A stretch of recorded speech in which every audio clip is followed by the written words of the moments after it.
महायुतीचं जागा वाटप जवळपास निश्चित. शिवसेना 100 जागांसाठी आग्रही असल्याची सूत्रांची माहिती. तर राष्ट्रवादी ही सन्मानजनक जागा लढवण्याच्या तयारीत. अजित पवारांचा आणखी एका आमदार पवारांच्या गळाला. आमदार चेतन तुपे शरद पवारांच्या व्यासपीठावर. पुण्यातील कार्यक्रमात चेतन तुपे पवारांसोबत उपस्थित. विधानसभेसाठी मनसेचा पहिला उमेदवार ठरल्याची चर्चा. हडपसर विधानसभेत मनसेचा शिलेदार उतरणार रिंगणात. मनसे नेते साईनाथ बाबर यांचा हडपसर विधानसभेवर दावा. विधानसभा निकालानंतर कळेल मुख्यमंत्री कोण असेल. राऊतांनी पुन्हा सीएम पदावरून महायुतीला डिवचलं. मुख्यमंत्री पदाबाबत राऊतांनी चिंता करू नये. प्रवीण दरेकरांचं प्रत्युत्तर.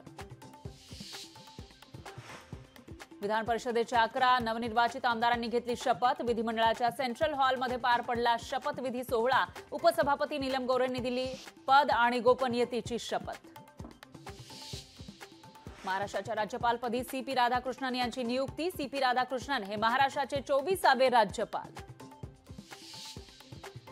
सरकारला मराठ्यांनी दिलेल्या सत्तेचा गर्व. मराठा आरक्षणावरून जरांगेंची सरकारवर टीका.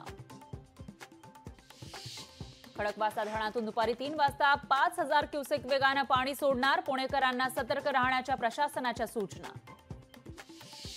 पुण्यात पूरग्रस्तांच्या मदतीसाठी 12 मदत केंद्रांची स्थापना. पुराच्या पाण्यात कागदपत्र वाहून गेल्यानं प्रशासनाचा निर्णय.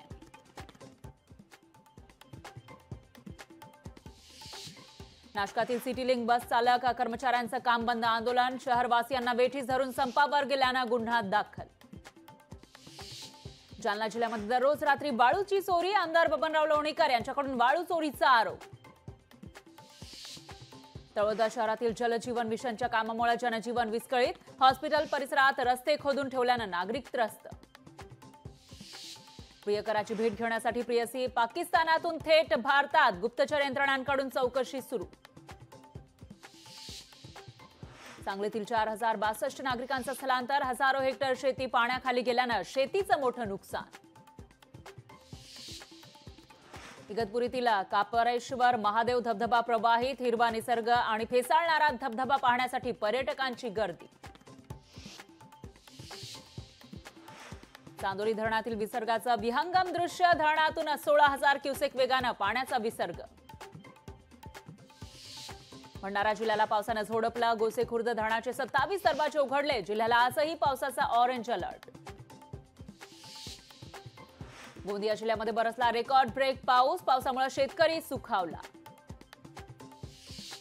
यवतमाळ जिल्ह्यात 8 दिवसांपासून पावसाची संततधार. जोरदार पावसामुळे जिल्ह्यात जनजीवन विस्कळीत. तात्काळ नुकसानीचे पंचनामे करण्याची मागणी.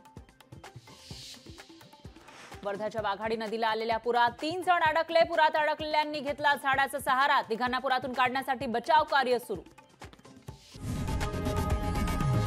लोकशाही मराठी ऐका, पहा, जागरूक रहा.